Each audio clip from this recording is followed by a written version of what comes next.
idea of doing this meditation is twofold. One, we come from all different places, different situation, different conditions of the mind which you bring here. So we want to just bring everybody into the same kind of space.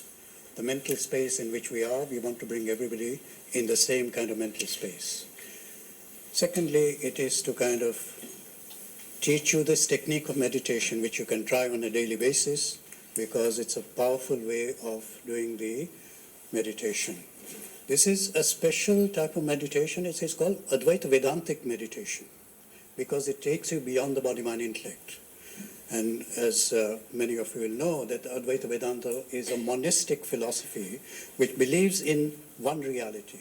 And therefore, the idea in this meditation is to reach that one reality of pure consciousness, pure existence, pure bliss, by negating the body, the mind, and the intellect. And it was just a brief explanation.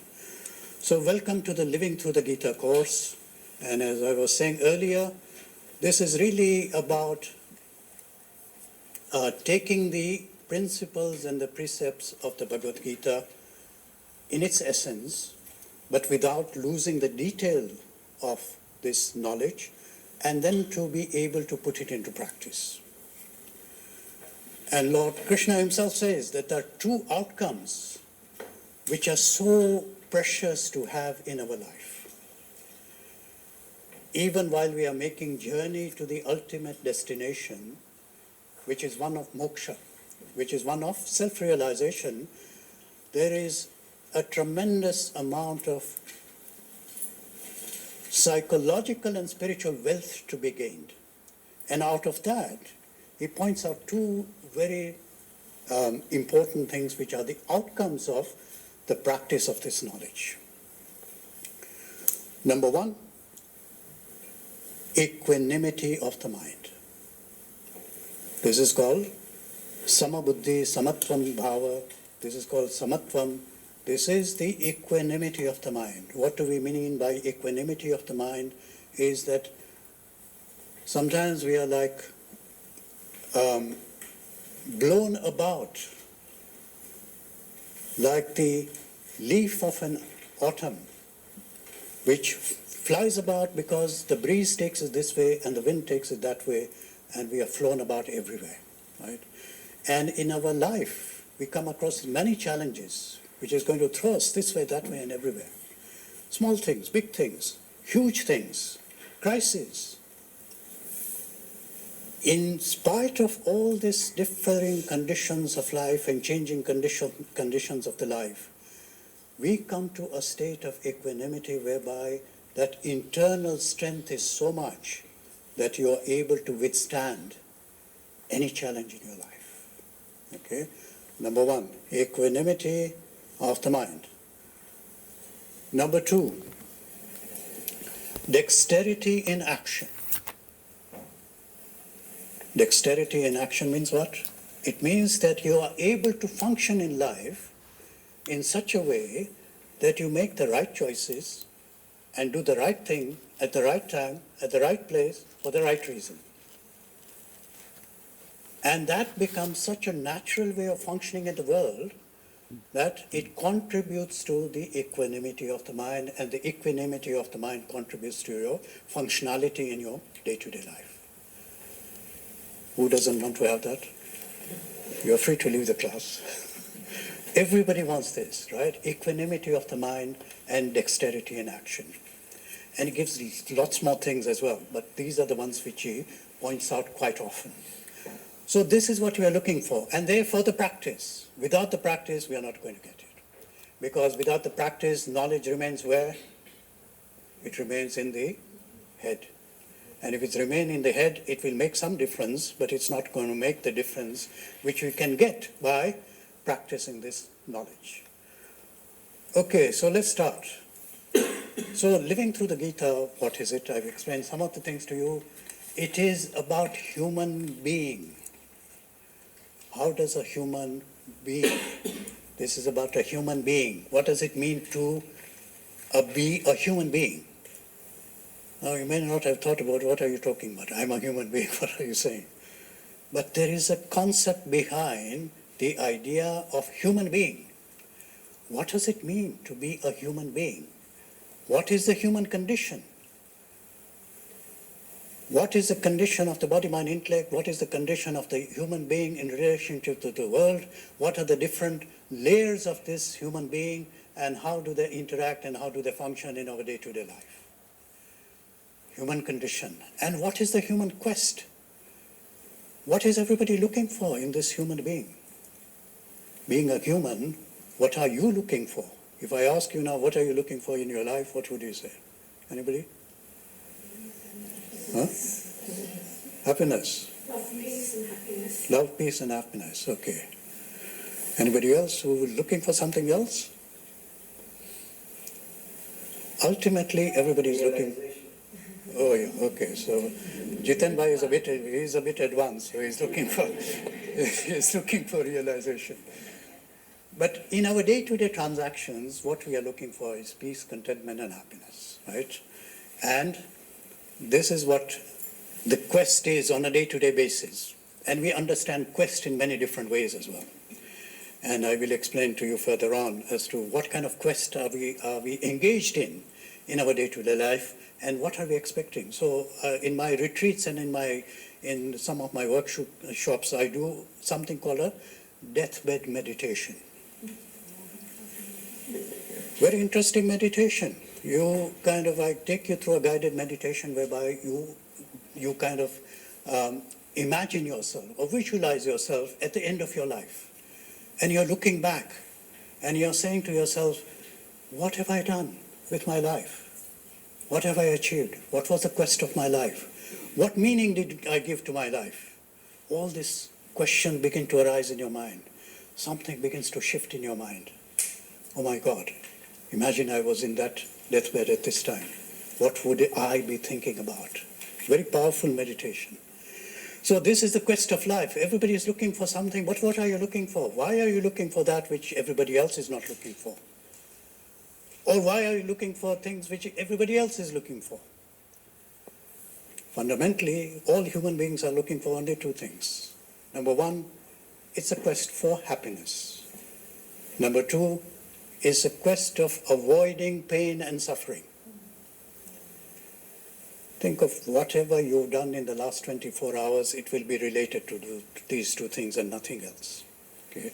So we can simplify the whole equation by saying the quest for life is search for happiness on the one hand and the avoidance of pain and suffering on the other.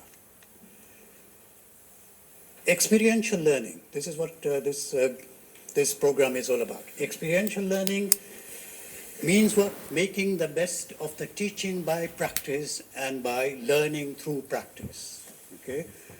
Secondly, we are going to talk about today about the vision and the teachings of the Bhagavad Gita. This is going to be an overview of the whole of Bhagavad Gita.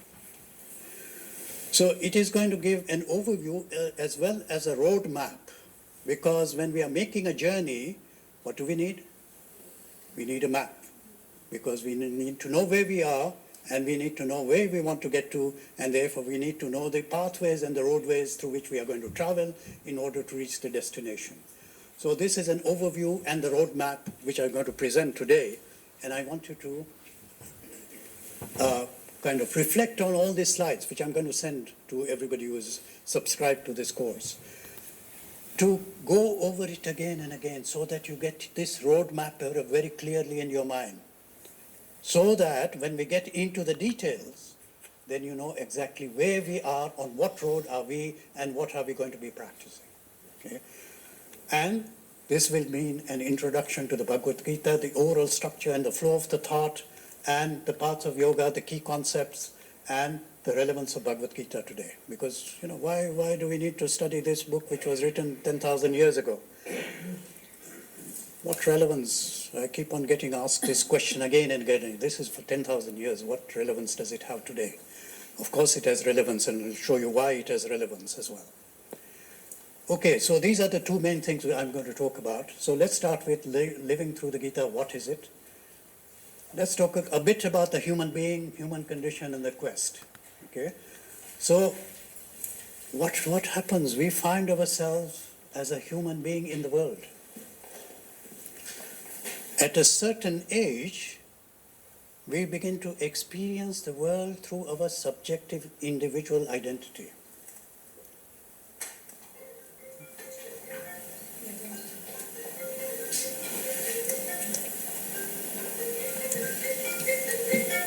Sometimes there's a strong identification with this thing.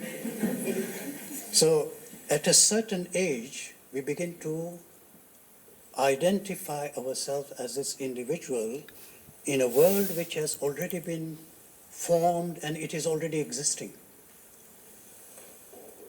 Around what age do you think this begins to happen? Middle age. Wow, okay.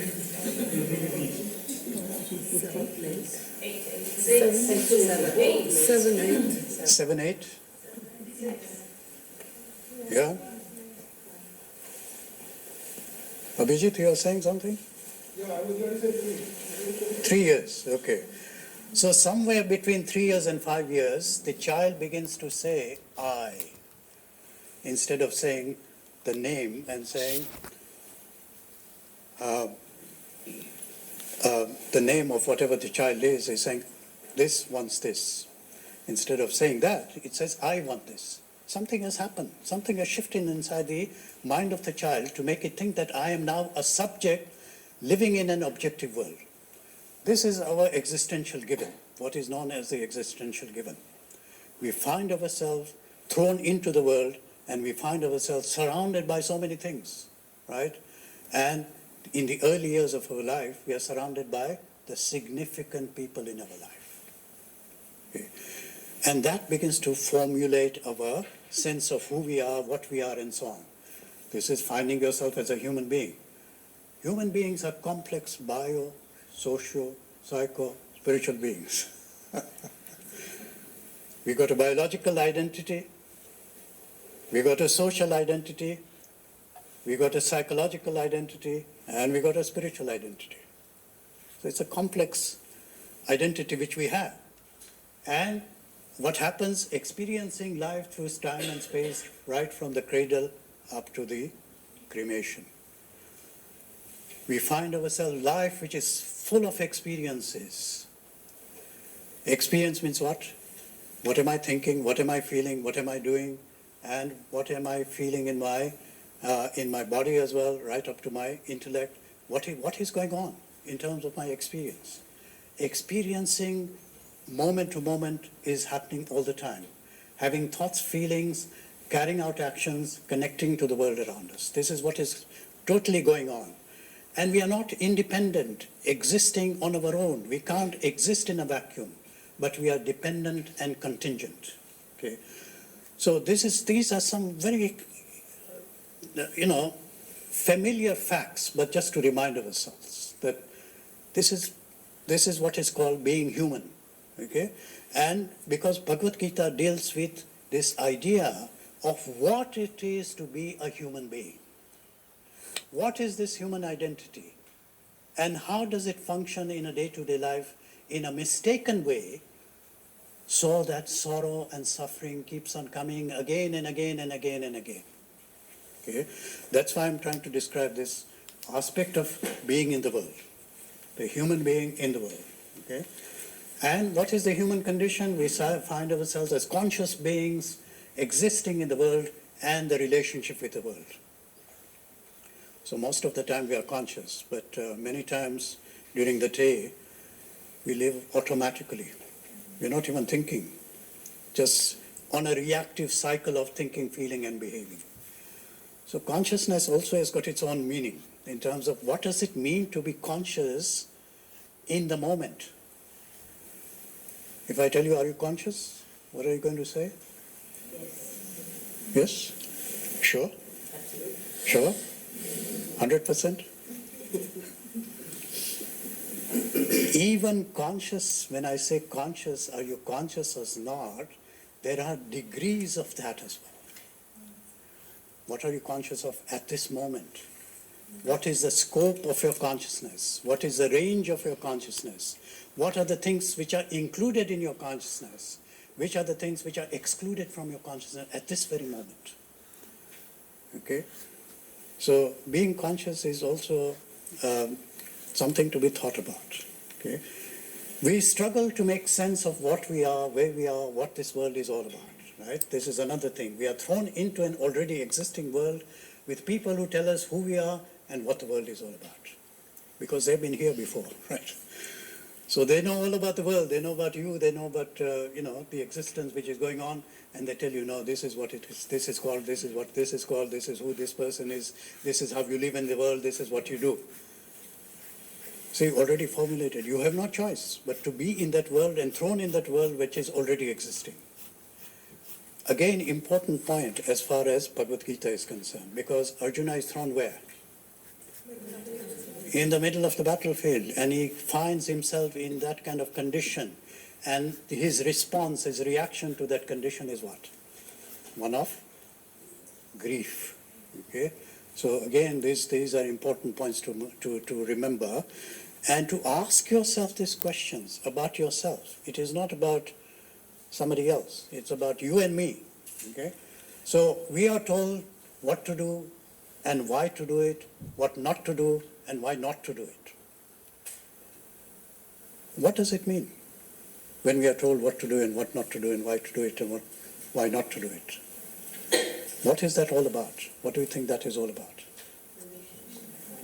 Huh? Rules. Control.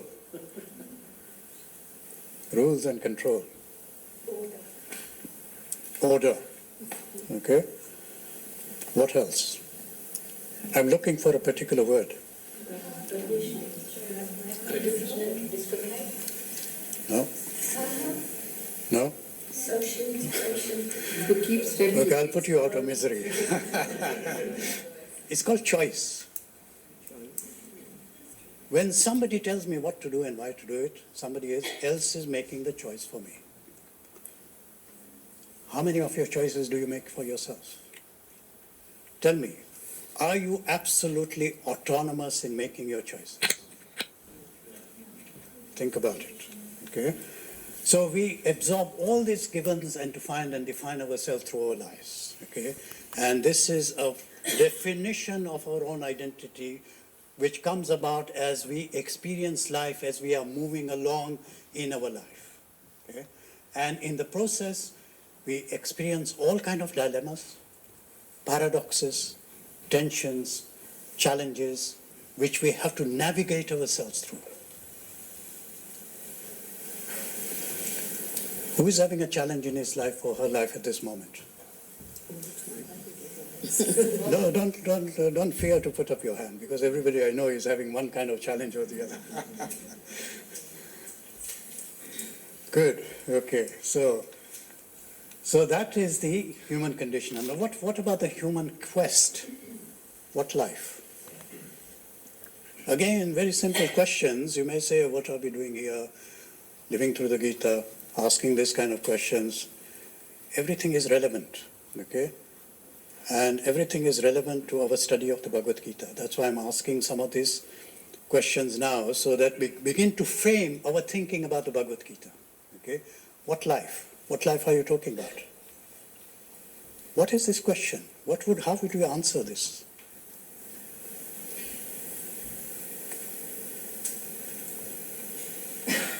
Anybody?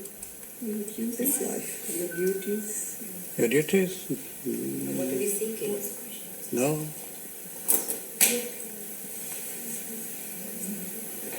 So we are living multiple lives at any given moment. Are we not? We are living multiple lives. Think about it. What is life? What life? What is life? Again, questions for your own reflection. I'm not going to give away all the answers. So this is where your practice is going to come from. Okay? This is your reflection. This is your reflective process. What is life? Okay? What is life about? Who am I? Again, you can say, who am I? You'll give me your name and address and so on and so on. You'll say, I'm a professional, this, that, and the other. It's a very deep question. Again, too much and is taken for granted. Who am I is also taken for granted. Who am I is again a very fundamental question of my existence and my identity. Again, very relevant to the Bhagavad Gita. Why am I here? Okay? Not why you're sitting here, but why am I here in this world? Doing what? How do I find myself existing in the world in this way? What am I supposed to do? There's a question again about? There's a question about what? Choice. Good. Okay. So these are the things. And the human quest, I have to be in the world and experience life and act in the world. In all this, I have some freedom to think, to feel, to act, and to be. We all have freedom. You had the freedom to be somewhere else at this particular time, but you chose to come here. You made a choice. You have a certain freedom to think, to feel, to act, and to be. To what extents are these available to you, and what are the constraints in your life which limit all these things? Think about it again. Expectation? Yep. It's one of the things. Expectations of what? From others. There you are. Okay? So expectations of the other could be a constraint in your life. Okay? To what extent then it determines the kind of freedom you have to make your own choice. So these are things which again will relate back to the Bhagavad Gita, because Arjuna is in a crisis. And I'll describe the crisis just now. But one of the crises is having is exactly what this. Okay? How do I make my choices? See, choices, choices, choices. And on what basis do I make them? If I make a choice, what is the process by which I'm going to make that choice? On what basis am I going to make that choice? Again, a very important question. It relates back to a very important concept in the Bhagavad Gita as well. Okay? How do we make our choices? On what basis do we make our choices? So the Bhagavad Gita is giving answers to all these questions and practical ways to live a full, radiant meaning and fulfilling the highest purpose of human existence. So all these questions which we are asking, it will take us a whole lifetime to work out some of these things. It is already there. It is given to us ready-made. All we have to do is engage with this knowledge, engage with it again and again, and make it part of our daily thinking, and to practice this in our daily life. It becomes alive. Bhagavad Gita is no longer a book in the lap. It is being lived through you. It is being lived through your body, mind, intellect. It is being lived through your relationships. It becomes alive. Bhagavad Gita becomes alive when you begin to live through it. Okay? So let's look at this experiential learning, because this is an important part of the whole idea in this program, is to what does it mean when I tell you, okay, go and practice this. How are you going to practice? Why do we need to practice anything? Because I know all about it, right?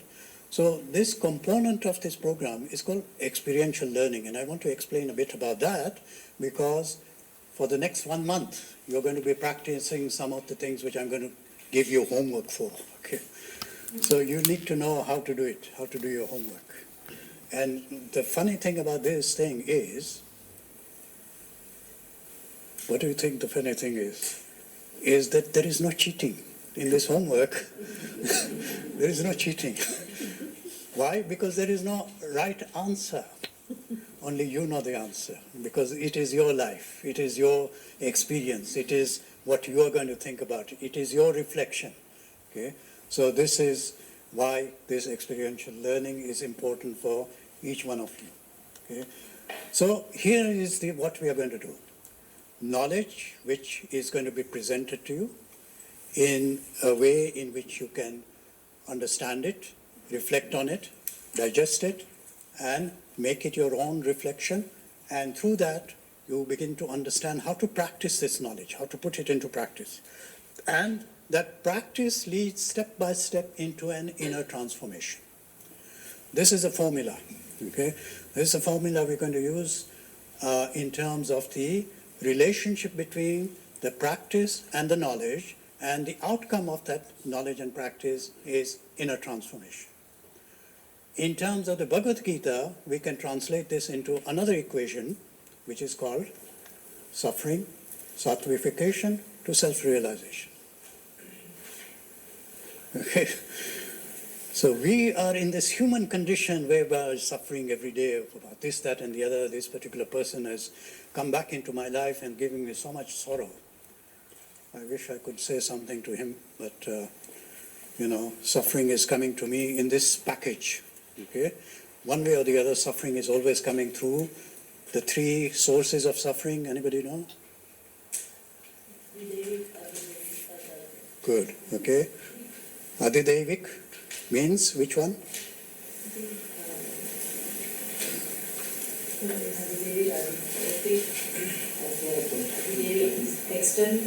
So from the natural forces we get suffering. It's going to become very cold and freezing outside. That is a cause of our suffering. Okay? Adibhotik means external sources of trouble, external sources of suffering, including other human beings. And the adhyatmic is the inner suffering. Okay? Whether it is physical suffering or mental suffering, we all have some kind of suffering or the other, which can be expressed as anxiety, tension, depression, whatever is going on. It becomes something which is related to the internal causes of suffering. Suffering sources are these three main sources of suffering. Okay, so the natural forces in the world. So that's Adidevik. Adibhotik is external sources of suffering, and Adhyatmic is the inner sources of suffering. Okay? So from there, suffering, we go to sattvification. Now that requires a bit of explanation. Anybody can say in one sentence what that is? Purification. Purification, can you explain in one sentence?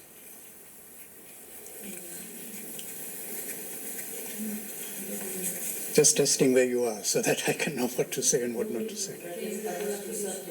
Okay, sattvification is related to the three gunas, which are going to be described in detail in the Bhagavad Gita. Three gunas are the attributes of nature, and we normally live within the attributes of rajas and tamas. Rajas is the guna, it is called the guna, the attribute of activity and motion. Okay, and the tamasic guna is the guna of inertia and laziness and ignorance. Sattvic guna is the guna of enlightenment, illumination, purity, balance. Okay. So the idea is the Bhagavad Gita is going to take us from the rajasic and the tamasic texture of our personality to a sattvic texture of our personality, an inner fundamental change in our personality. This is called the process of sattvification. We'll explain more later on, but basically it means that the inner texture of personality will change as we practice the principles of the Bhagavad Gita. Okay? And this is called the inner purification. The purification is about diminishing two things. Diminishing the sense of ego individuality. Secondly, to diminish the sense of attachment to various different things. So the me and the mine begins to diminish as we become more and more sattvic. As we become more and more sattvic, the divinity within us begins to shine through and become present in the world. This is sattvification. When we reach a certain threshold of sattvification or purification, we are ready to now realize our true identity, our true self, our authentic self, our Atman or Brahman. Okay? So this is again the kind of equation, this is the journey which Lord Krishna is taking Arjuna through. This is going to be our journey in our own life. Living through the Gita, we are going to go from suffering to sattvification, and sattvification is going to bring about two results. Result number one,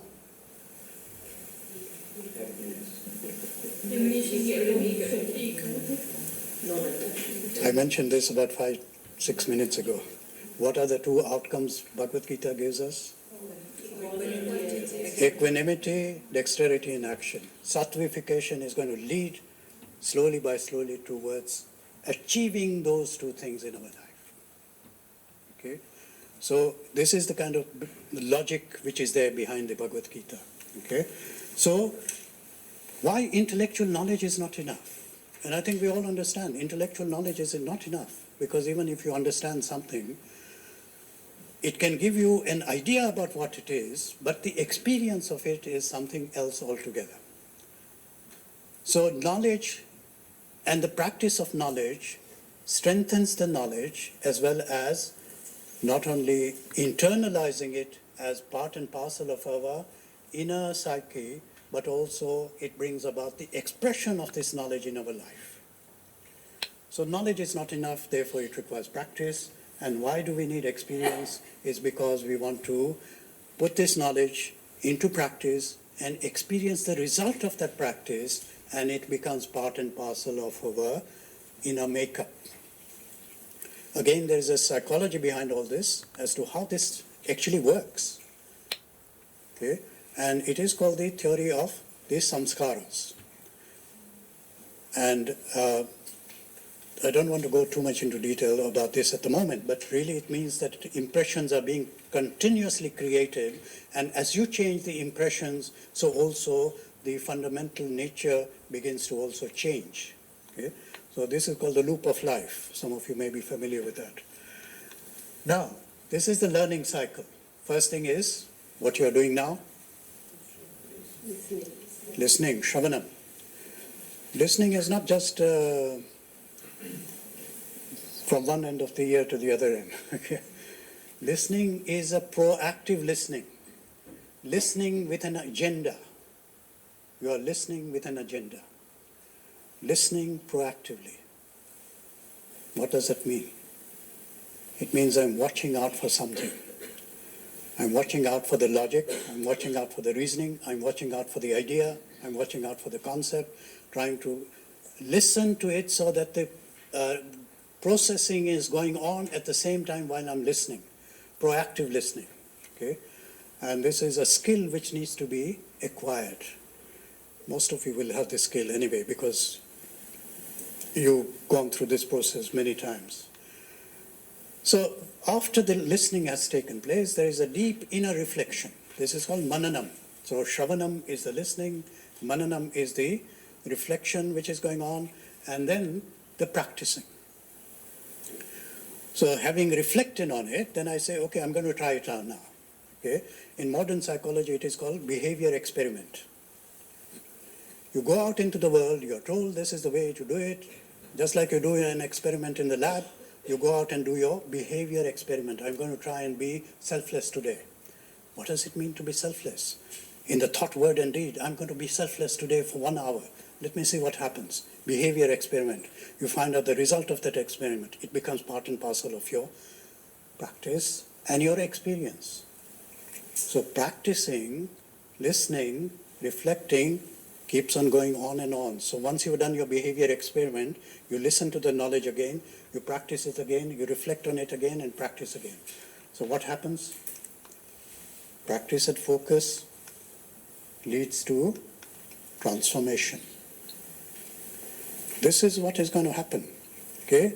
This is the experiential part of it. This is the practice part of it.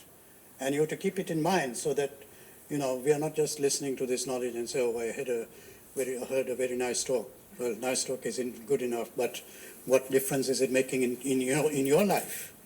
I have to ensure, because my Gurudev has told me, you have to make a difference in people's lives.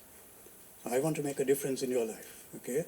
And this is how I'm giving you this knowledge so that it begins to have an effect, and therefore my commitment is to give you this knowledge, give you the ideas, give you the means of doing that. Your responsibility is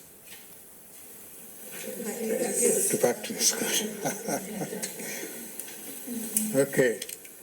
Remember, even a little bit of this knowledge can reduce the tensions in your life. So that is the learning cycle. What you will need to learn to transform through experience, the 4 A's. So what do you need? Some of the basic tools which I normally keep on giving in my classes. Everybody knows about these 4 A's, right? No? The 4 Bs. The 4 Cs. And the 4 Ds. This is all about experiential knowledge. These are the 4 A's, B's, C's, D's. Okay? So, again, I'm going to tell you a bit later about what these 4 A's are, because the 4 A's is where we start. So 4 A's is, number 1, self-awareness, awareness. Number 1, A for awareness. Number 2, A for alertness. Number 3, A for attention. Number 4, A for action. Awareness, alertness, attention, action. It is a cyclical process again. The more you become aware of what is going on inside yourself and outside yourself, the more experience you have, the more information you have, the better you are in a position to become alert when something is going wrong, and therefore you pay attention to it immediately, you take some action, and you're back to what was the first thing Lord Krishna is giving us? Equanimity. This is the secret of equanimity. If you want to get to this point of equanimity, learn how to practice these 4 A's. The rest of them I'll tell you later. Very important things. Kind of, through my own learning, I have developed this kind of ideas whereby it becomes simple for you to then understand and put it into practice. So let's go now to the actual material of the Bhagavad Gita. So I'm going to just zip through, because you'll have 1 month to kind of listen to it again and again, and to learn the knowledge and to practice it as well. Okay, I'm going to give you the homework as well at the end of it. So this is again to say, this is that overview of the Bhagavad Gita. It is giving you the kind of flow of thought, etc., etc. And this gives you the roadmap of the Bhagavad Gita. Roadmap is required because we want to make the journey from where we are to what the Bhagavad Gita is telling us where we should be, and therefore that roadmap becomes an important way in which we have to visualize, to conceptualize this Bhagavad Gita, and therefore come to an understanding about it, so that it gives, when we do the rest of the sessions, we will know exactly where we are, on which road are we, and where are we going from there. So, introduction to the Bhagavad Gita, the overall structure and the flow of thought, the parts of yoga, key concepts, and the relevance of Bhagavad Gita today. So let's start with the introduction. It's one of the well-known Hindu scriptures of the Hindu tradition. Many great thinkers have thought about it and commented on it as well. People who come from different traditions, different religions, different societies, they've thought about it and deliberated upon its message. It is an integral part of the Mahabharata. So it is found, the 18 chapters of the Bhagavad Gita are part and parcel of the Mahabharata story. So it's also got its own context within which it has been written. But it can be taken as a stand-alone text. But we should remember that it is within the story of the Mahabharata, and therefore there are some links which are there which relate to what Arjuna is experiencing, and also what Lord Krishna is teaching him in terms of the whole kind of flow of the story of the Mahabharata as well. And that is composed by Ved Vyasa at the beginning of the present age, Kali Yuga, and this can be dated to some time around 3000 BC.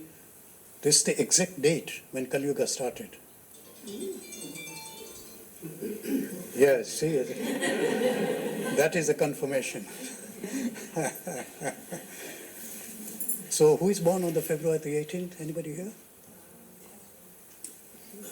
Anyway, this is just an approximation. People kind of work it out according to. So in the scriptures, the way to work out the date when this is taking place is that you look at the constellations which are being described.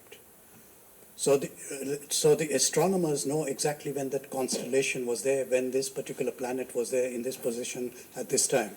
And some of the scriptures give a description of that. Working backwards, we can know exactly this is the time when Rama was in this world. Okay? But anyway, this is around 3000 BC. This is when Kali Yuga started. So he says this Bhagavad Gita, Larson is an Indologist. He says if you want to know what it is to be a Hindu, Again, this is his way of putting it, but, people have kind of read it and thought about it and say, if you want to know, what it is to be a Hindu in totality, then this is the embodiment in the Bhagavad Gita. It is seen as a practical manual of life and living. Okay, so another definition of Bhagavad Gita, it is a practical manual of life and living. Just like you get a manual for anything which you buy, appliance which you buy, you've got to read the manual first. Otherwise, what's going to happen? It's going to crash, yeah. Or you end up burning the whole thing, right? So can be seen as a synthesis of various different Hindu philosophical, social, and religious systems. In other words, Lord Krishna has brought all these things in such a beautiful way. Sankhya, Yoga, he's brought the Vedanta, everything has brought it into such a systematic way of presenting it so that, nobody can say, oh, I can't relate to this. Each and every sampradaya, each and every tradition has given a commentary on it because they can relate to it. It's such a wonderful synthesis of so many philosophical systems. And as you know, there are 6 different major schools of philosophy in Hinduism. All of them is kind of brought them together. And also major practices of ritual, action, devotion, knowledge, synthesis of Vedanta, Sankhya, Yoga philosophies, and I'll show you where they actually come about, and consist of 18 chapters, 700 verses in Sanskrit, composed by Vedavyasa. So Bhagavad Gita, as I said, is in the Mahabharata, and fundamental questions about life and living answered in the Bhagavad Gita as part of the Mahabharata, meaning, purpose, and values of life. This is a struggle which is going on in the characters of the Mahabharata. And what everybody is concerned about, how are people making choices in their life? If you see all these characters, they're getting confused as to how they're making these choices. Things begin to go wrong, okay? Because choices are not made within a certain context. Individual identity, the world, and God. Choice, actions, and its place in spiritual development. This is what it is related to in the context of Mahabharata. Place of devotion and knowledge, okay? And there are 3 major commentaries on the Bhagavad Gita. I just mentioned that, major commentators from different philosophical traditions have commented on the Bhagavad Gita. Okay? The major ones are Adi Shankaracharya, 9th century, on the Advaita Vedanta non-dual tradition, Ramanujacharya, 11th century, Vishishta Advaita Vedanta, and then Madhvacharya, 13th century, Dvaita Vedanta, Krishna temple in Udupi. This is also the tradition which ISKCON follows. Ramanujacharya is major, one can say, Swaminarayan temple tradition. They follow Ramanujacharya. Chinmaya Mission follows the Adi Shankaracharya non-dual tradition. So there are people who have commented, wonderful commentaries which have been written in all these different traditions. Thing is that if you read one commentary and then you read another one, then if you're not familiar with the philosophies, you can get confused. Okay, so for the time being, we'll stick to one commentary.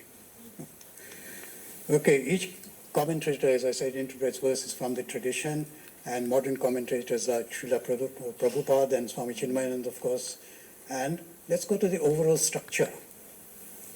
So there is a flow of thought, and this is the Advaita Vedanta interpretation, just to make it clear. And how does it work? So there is an overall structure and the flow of thought. So this is the crisis of Arjuna in the middle of the battlefield. And this we are going to talk much more in detail in the next session.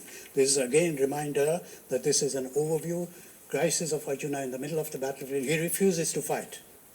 Greatest warrior of his time. Greatest archer of his time. Well, first or second. But he is in the middle of one of the greatest battles of his time, and he is in a crisis. Okay? And he is the representative of the human condition. It's not about Arjuna, it's about you and me. Okay? And it is only the matter of degree to which we are in the Arjuna condition. We are all in the Arjuna condition, but it's only a matter of degree. Inner conflict, outer conflict. And both these conflicts are interrelated. Okay? And Arjuna is experiencing the inner conflict and is in that outer conflict as well. And subjective identity, which is separate from the rest of the world, seeking a connection. Arjuna is seeking a connection. What does he say? He says, I can see my kith and kin, my gurus, my teachers, my grandsire. I don't want to fight them. He is seeking that connection in his own subjective identity and finding that it is so difficult to do that. Okay? And in the world attempted to make meaning and experience, looking for purpose. So he's looking for what is this going on and how can I make sense of my experience at this time. Crisis. He is in a crisis, existential crisis, identity crisis, meaning crisis, choice and action crisis. All these things are coming together in the middle of the battlefield. See, wonderful how Veda Vyasa has crystallized the human condition in the form of Arjuna. And when we analyze in the next session what this condition actually is, you will say to yourself, I have that condition myself. Okay? So he is going through all this crisis. Okay? And then the guidance of Lord Krishna as a solution to Arjuna crisis, lessons to be learned. Do not grieve, as you are not this physical entity, but you are the eternal Brahman. Fundamental question, the solution which Lord Krishna is giving. Okay? Because, as I will explain, this is a process which Lord Krishna is using so cleverly, because he's a master after all. He is reframing Arjuna's experience within a different context, within a different framework, and everything begins to look different. Lord Krishna is going to take Arjuna through psycho-spiritual education, psychological education, spiritual education through a process of reframing. How does it work, right? And how can we ourselves apply this reframing process in our own lives? Wonderful concept. So in order to go beyond suffering, liberation from samsara, we need to have the right purpose in our mind. We need to have the right kind of framework within which to think. And this is to be done by realization of your true nature, Brahman, through living in the world in a certain way. Summary of the kind of flow of thought which Lord Krishna is giving to Arjuna. And going further, he says the starting point of this process, the journey, is Karma Yoga. Selfless service for inner purification. And this inner purification, the other name for inner purification? Sanctification. Good, okay. Dedicate all your actions to the divine. Detach from the fruit of the action. Focus your attention on the action itself. Okay. Again, some very headline things which I'm mentioning so that you get a grasp of the flow of thought. Detach from the action through knowledge. So you're detaching from the fruit of the action. You're detaching from the action itself through knowledge. And you're focusing your attention on the action itself. See how much of a mental process this is and how it requires for you to practice it and to experience it yourself. Okay, going further, he says the divine is to be known. Divine is to be known in both its manifest, unmanifest form through devotion.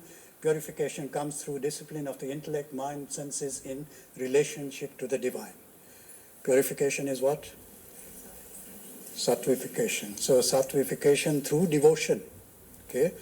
So again, this is another pathway which Lord Krishna is taking Arjuna through.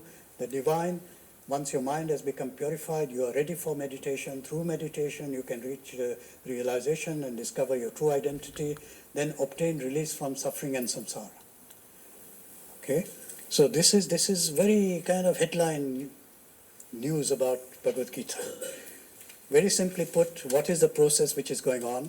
And we'll elaborate much, much more as we go along. So these are the questions for your own reflection. Okay? And this is going to be I'll send you the notes, so don't worry about copying out. Important questions, okay?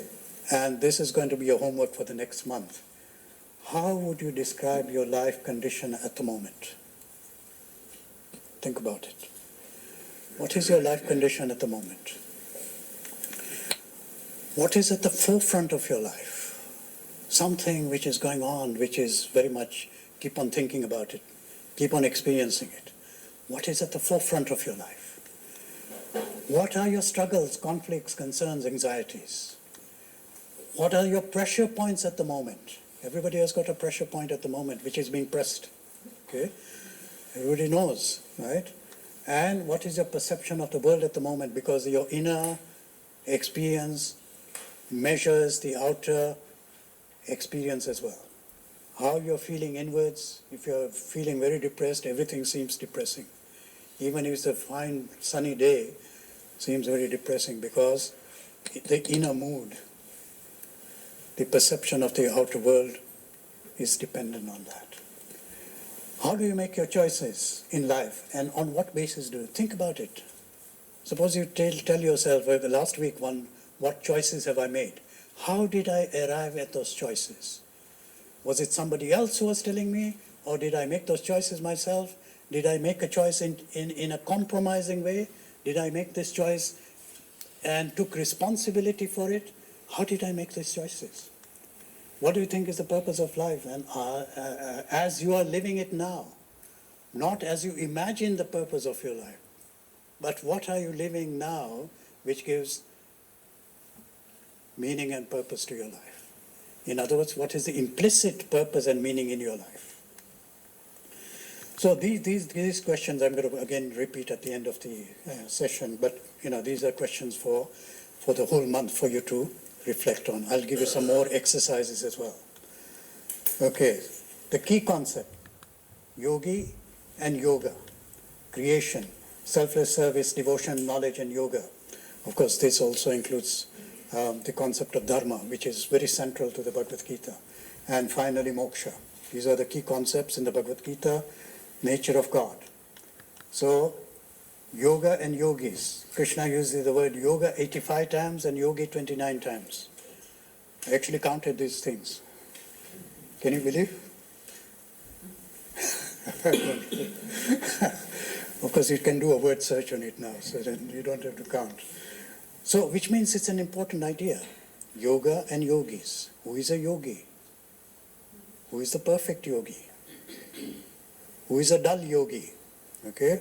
All these things are mentioned.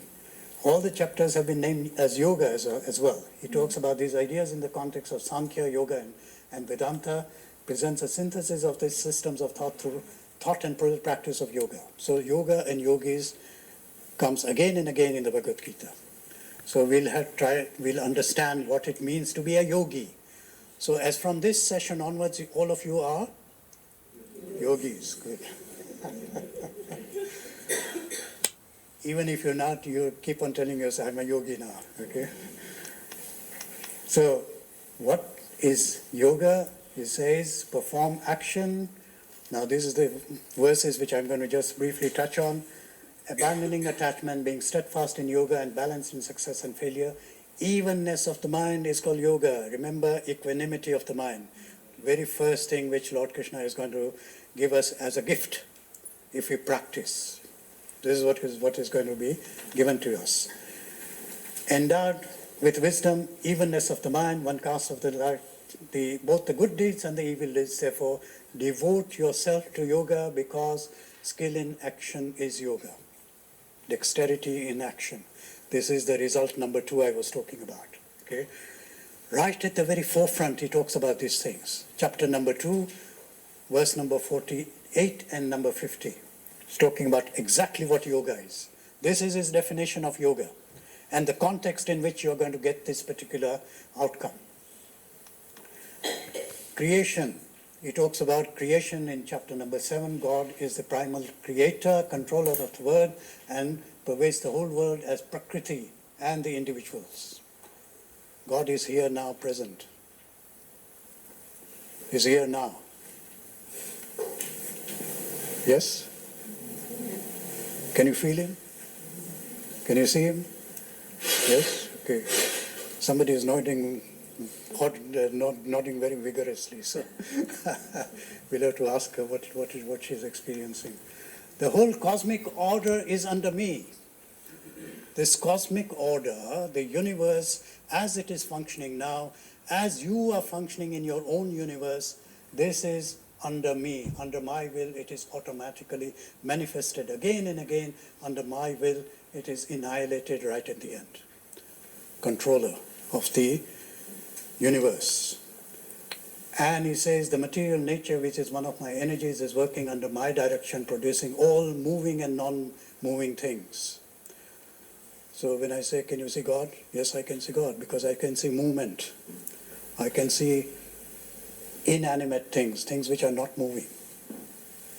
This is the body of God in which we are existing. This is God itself. But our mind is not connected to that idea. Our mind is not perceiving God at this very moment, here and now. And Lord Krishna tells us how to do it. Selfless service, devotion, knowledge, and yoga. So action is inevitable, and if acts in the world as a doer, enjoyer, there will be suffering. Selfless service means of transaction in the world for purification and liberation. Purification is sattvification. Okay? Devotion to God by dedicating all actions to God, who is seen as this creation, knowledge about God, and the self takes one to the state of liberation. Again, there is a flow of thought in here as well, okay, which you can read and study and try to understand. And yoga leads to a state of samadhi. Yoga leads to a state of samadhi. In the Yoga Sutra, it says yoga is samadhi. Okay? It says yoga leads to a state of samadhi, which is a deep state of absorption. You become Brahman because you know Brahman as your own personal experience. This is the state of realization. Okay? Moksha is the liberation from human life and identity and the cycle of birth and death. And it addresses the problem of Dharma. Dharma is again so much connected to human being, human existence, choices, fundamental aspects of freedom, determinism, and how to act in the world through a dharmic consciousness. This is what Bhagavad Gita is going to teach us. And the means of doing this is outlined in the Bhagavad Gita, synthesis of all the different parts of yoga. So nature of God gives an idea about the immanent and the transcendent nature of God, that God is here and now, but God is also transcendent. It is something beyond our experience of the body, mind, intellect.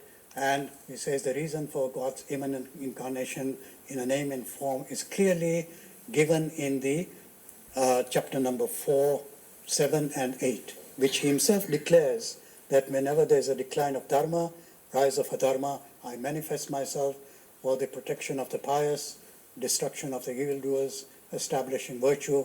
I manifest myself again and again in every age. This is the purpose why he has come to earth. And Arjuna is his Nimitt Karan. He is the appointed trustee of this knowledge, and through him and this dialogue, we are learning all about going back to Dharma, how to practice Dharma in our life. So the two principles of Karma Yoga, again to kind of summarize: dedication of all actions to God, mind control, right intention, right attitude, detached from the result of the action. Whatever comes as a result of this dedicated action, accept it as prasadam of the Lord. Let it not create any agitation in your mind. Two fundamental principles of Karma Yoga. If you forget this, you are not performing Karma Yoga. Okay? This is the consciousness with which we have to do Karma Yoga. On a day-to-day, moment-to-moment, transactional level, this is what it needs to happen. Practice. Okay? Bhakti Yoga. Bhakti or devotion is related to the practice of Karma Yoga, because in order to dedicate my actions to the Lord, I need to know the Lord. Know the Lord to whom I'm dedicating all my actions. Therefore, dedication of all the actions to the Lord is this Lord. I have to know him, and I have to develop a connection with that Lord through devotion. And I need a devotional relationship with God, and this is given in chapter number 7 to 12, give details of the path of devotion. Okay. So again, there is a logical sequence in terms of the chapters and how they are set out and how it unfolds as we go along, giving the whole logic of this philosophy. And the last verse of chapter number 6, among all the yogis, He who is full of faith, with his inner self immersed in me, worships me, is according to me the most devout. So what did we say just now? We are all yogis. If you want to be the best yogi, this is the verse to check yourself against. Okay? To see where you are in terms of your faith. How strong and powerful and integrated is your faith? How much of your inner self is immersed in God? How much devotional relationship you have with God? These are the things to test according to that particular verse. Ashtanga Yoga, Dhyan, chapter number 6 is yoga of meditation. Krishna talks about all the techniques of meditation and gives a brief instruction as to how to do this, step by step, sit down like this, have this kind of seat on which to sit, how to hold yourself, how to breathe, etc. He's giving all this, and this is an exposition very briefly in chapter number 6 of Patanjali's Yoga Sutra. Jnana Yoga, the path of knowledge, and this comes through knowledge of one's true self. It is most difficult, slow, confusing, because it deals with a formless reality, the avyakta. Avyakta is always difficult to kind of grasp by the human mind. He says, therefore, it is difficult. But you can start with the other path of the manifest and then graduate to the path of the avyakta. Path of knowledge, knowledge of your true self, obtained through, remember this 3 words? That's right. So this is Shravanam, Mananam, Nididhyasam in the context of meditation. So Nididhyasam here becomes practice of meditation. But generally speaking, Nididhyasana means all kinds of practices which are there. So why is Bhagavad Gita relevant? So, this kind of, I've gone through very quickly. It is just a kind of overview. I will leave it to you to reflect and to understand and to absorb this knowledge as much as you can over the next 1 month, so that when we begin to talk in detail, so the next session will be on chapter 1 and 2. Okay, and I will bring out the main ideas and the practices in that. So it is good to have this map with you in your mind so that you know exactly where we are. Okay, so why Bhagavad Gita is relevant for you and me today is because it deals with the fundamental human condition. Remember, we were reflecting on the human condition, what it means to be a human being, what is a human condition, and what is the human predicament. And human beings find themselves in these created worlds and look for meaning and purpose, has to live in the world somehow, making meaning through actions in the world. And actions are according to the meaning we have assigned in the world itself. We find sorrow and suffering in the world, and we have to deal with them. Okay? Some people say, no, it's too much for me. So they try to avoid it. And sometimes it can be very tragic, because avoiding it once and for all, people sometimes go along that pathway as well. I just got a message this morning that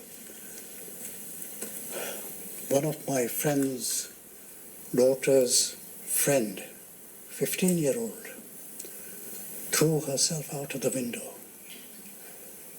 committed suicide.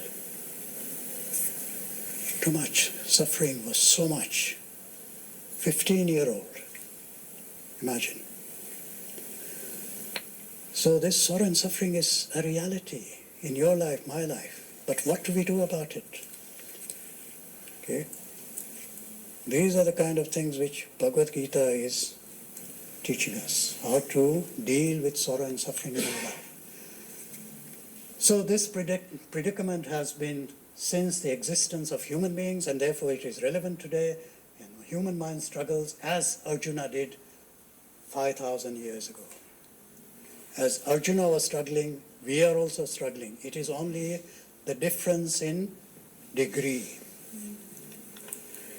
So how to deal with life, what choices to make, on what basis to make these choices, how to experience life in a meaningful, purposeful way, that is what everyone is looking for, whether you are, consciously looking or not. This is what everybody is looking for. And it teaches us the 5 lessons. So what are the 5 lessons of life? If you have not learned these 5 lessons, you keep on suffering. So I think people who come to my class, they know what these 5 lessons are. Number 1. All is all. Number 2. All is transient. Nothing is permanent. Number 3, causes dependencies. Number 4, drains us through conflicts and confusions. Number 5, dissatisfaction guaranteed. Somewhere along the line, there is a dissatisfaction. If we don't learn these lessons, what is going to happen? We keep on suffering because we hold on to things not knowing that they are transient. We depend on things knowing that these dependencies will be affected sooner or later. We know that there are conflicts and confusion which keep on draining us and we are not doing anything about it. Okay? And there is always going to be sorrow of one degree or the other, one way or the other in our day-to-day life. These are the 5 great lessons of life which Bhagavad Gita was teaching Arjuna and is teaching us now. We've got to learn, remember these 5 lessons, because every time we have some attachment to something, some dependency on something, some suffering going on, we have to say, yes, this is the lesson of life. I've got to learn. Okay? So it deals with the human condition, predicament, prescription for that human condition is given to Arjuna by Lord Krishna. The reality is that you are in essence a spiritual being living in this life of change in the body. If I tell you what is the meaning of life according to Bhagavad Gita, this is the meaning of life. Memorize this sentence. This is going to be your meaning of life.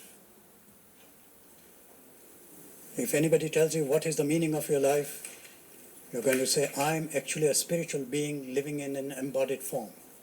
Okay? And therefore, the purpose of life is to know God, to be devoted to God, and to know yourself as Atma. What is the purpose of life? Now you're very clear. Meaning of life, you're very clear. This is what Bhagavad Gita is teaching us. Okay? And this is done through selfless action, devotion to the manifest form, realizing the true self through yoga and meditation leads to dexterity and action, equanimity of the mind, leading to balance and happiness. Can you see the logic again? Clear logic in the Bhagavad Gita tells you exactly what the meaning is, what the purpose is, and how it is going to be attained. How this purpose is going to unfold in your life as you practice the Bhagavad Gita. Okay, so this is your homework. On a daily basis, practice of self-awareness and self-observation. Become aware of your triggers. Triggers means what? Your buttons. Buttons pushed by your memory, buttons pushed by other people. Okay? Repeated patterns of thinking and feeling and action. We keep on repeating. Bhajgovindam says, forget about all these repeated things which you are doing. Pandit is repeating the rules of grammar. But in fact, he is telling us, you are repeating the patterns of thinking and feeling and action. They are not going to help you. Okay? So this is become aware of your triggers through self-awareness, self-observation. What are the 4 A's?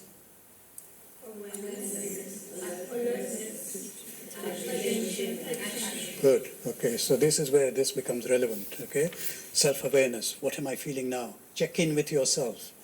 Check in with yourself every minute if you can, every moment if you can, every 5 minutes if you can, every half an hour if you can. Just check in with yourself. What is happening? Become familiar with your thought patterns, your triggers, your feeling, thinking, and action. How would you describe your life condition at this moment? Another point of reflection. What is, again, this is, I showed you the slide earlier. This is the additional part of it. And this is the same things which I told you.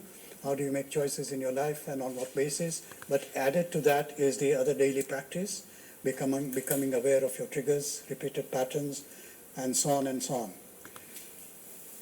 What do you think is the purpose of your life as you are living it now? Not as what Lord Krishna has said, but what it is now for you so that you can know where to make the transition. Okay?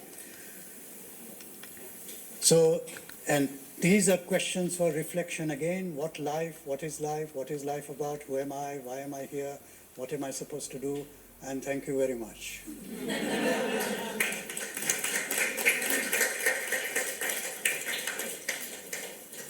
Okay, so right on time.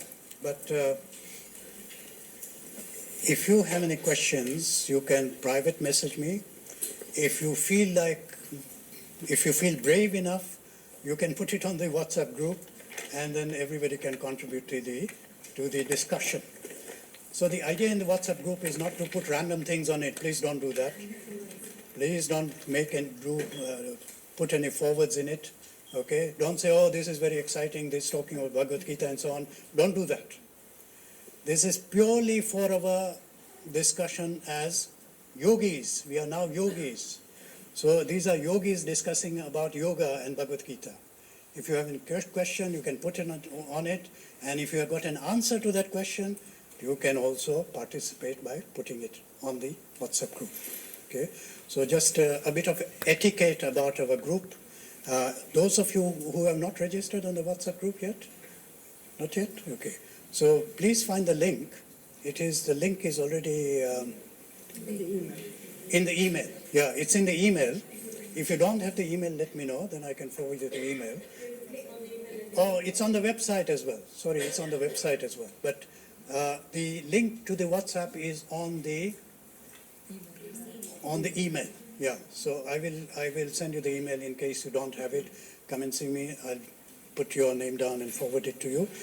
Who is not on the WhatsApp group at the moment? So you need to join. You guys need to join. There are about 65 people already on the group. All of you need to be on the group so that you can participate in the discussion and keeps your practice alive. Okay? And it becomes a community of yogis now. This is a community of yogis. Okay? And we are going to make a change in our life. We are going to have that transformation. Make that sankalpa, make that determination with yourself that I'm going to practice this, I'm going to learn this, and it is going to make a difference in my life. Hari Om, thank you very much.